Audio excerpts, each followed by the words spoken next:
Annie had always admired her older brother George, a charismatic and popular figure in their family and among his friends. Their house was always bustling with activity, especially when George's friends gathered for weekend hangouts. Annie, though a bit reserved and shy, often observed them from the sidelines.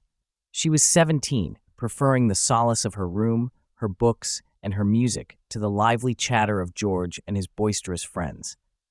Among George's friends, one stood out to Annie, Smith. He was different from the others, quieter, more observant, and seemed to carry a natural kindness that intrigued her. Smith had been George's best friend for years, practically a fixture in their home. He had a way of noticing things others didn't, like the changing colors of the sky at dusk or the soft sound of rain against the window.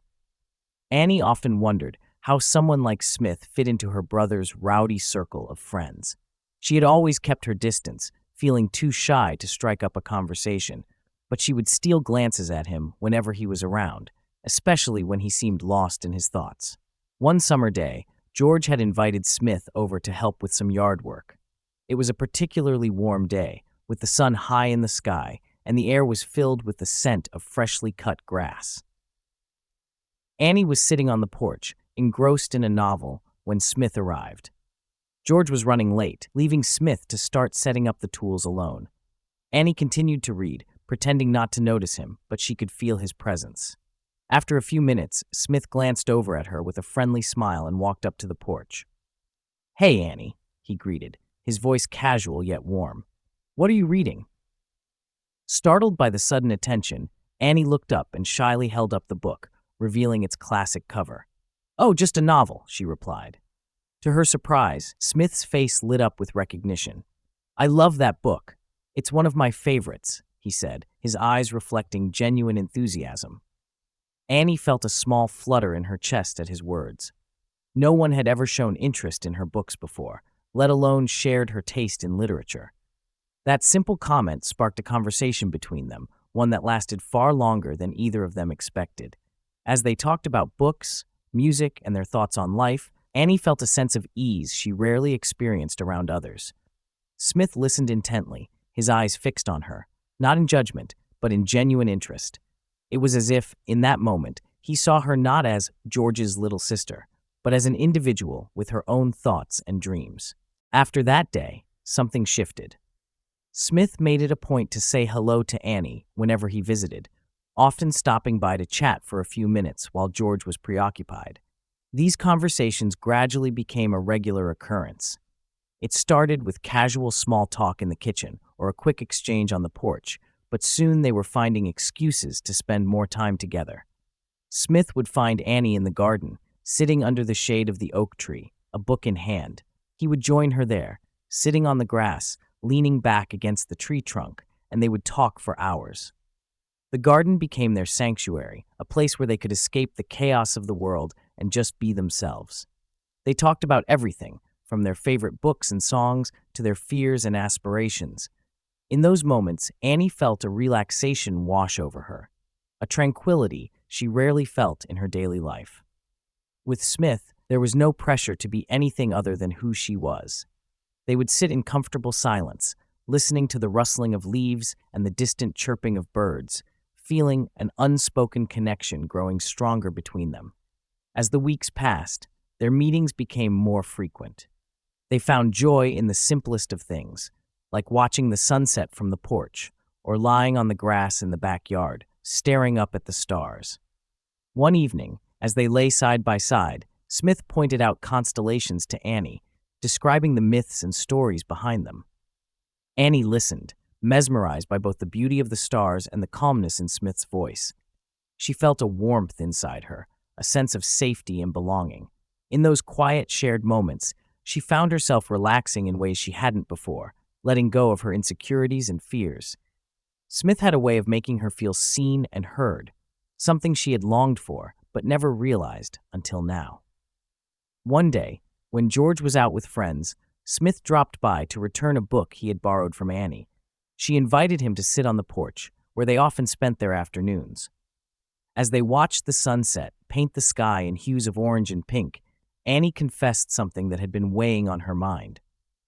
"Sometimes, I feel like I'm just living in George's shadow, she admitted quietly, her gaze fixed on the horizon. He's so popular, so confident. I'm just me. Smith turned to look at her, his eyes filled with understanding. I've known George for a long time, he began thoughtfully, choosing his words carefully. But that doesn't mean he outshines you. You have your own light, Annie. You're thoughtful, kind, and incredibly smart. You don't need to be like him. You just need to be you. His words touched Annie deeply. No one had ever told her that before. In that moment, she felt a wave of emotions, a mix of gratitude and relief. Smith's support and encouragement made her see herself in a new light. From that day on, their bond grew stronger. They continued to meet in their favorite spots around the house: the porch, the garden, the cozy corner in the living room. Each meeting brought a sense of peace to Annie, a reprieve from the world's expectations. She found herself opening up more, sharing her dreams and fears with Smith, who listened without judgment, always offering words of comfort and wisdom. Their friendship was a safe haven, a space where they could both relax and be their true selves. It was in those small, shared moments that their relationship deepened. Smith would bring her small gifts, like a new book he thought she would like, or a flower he picked from the garden. Annie, in turn, would make him tea when they sat on the porch, brewing it just the way he liked. These little gestures spoke volumes about their growing bond, a friendship that was both simple and profound. However, their friendship did not go unnoticed. George began to pick up on the fact that his best friend and his sister were spending a lot of time together. One afternoon, as he and Smith were shooting hoops in the driveway, he casually brought it up. "So, you and Annie seem to be getting along pretty well," he remarked, tossing the ball to Smith. Smith caught the ball and hesitated for a moment before nodding. "Yeah, she's great. I really enjoy our conversations," he admitted. George paused, bouncing the ball thoughtfully. "I'm happy you're friends, but just be careful. She's my little sister, you know," he said, his tone a mix of concern and protectiveness. Smith nodded, understanding the gravity of George's words. "I know, George. I care about her a lot, but as a friend," he replied sincerely, "I would never do anything to hurt her." George studied him for a moment before breaking into a smile. "All right, I trust you. Just make sure she's happy," he replied, tossing the ball back to Smith. From that moment, George seemed to accept their friendship, giving them space while still keeping a watchful eye. Over time, Annie and Smith's friendship became one of the most cherished parts of her life. Their meetings became a routine she looked forward to, a time when she could relax and let go of all her worries. Smith encouraged her to step out of her comfort zone, to believe in herself and her abilities. He was the first person she would share her thoughts with, the one who listened and understood without judgment. For Smith, Annie was a breath of fresh air, a reminder that there was more to life than the surface-level interactions he often had with others. She taught him to slow down, to appreciate the little things, like the beauty of a well-written sentence or the serenity of a quiet evening. As the seasons changed, so did their friendship. What began as casual conversations turned into long, heartfelt discussions, stargazing nights, and a supportive bond that neither of them had expected. They grew to understand each other in ways that even George couldn't. Smith learned to see the strength in Annie's quiet nature, while Annie learned to embrace her own uniqueness.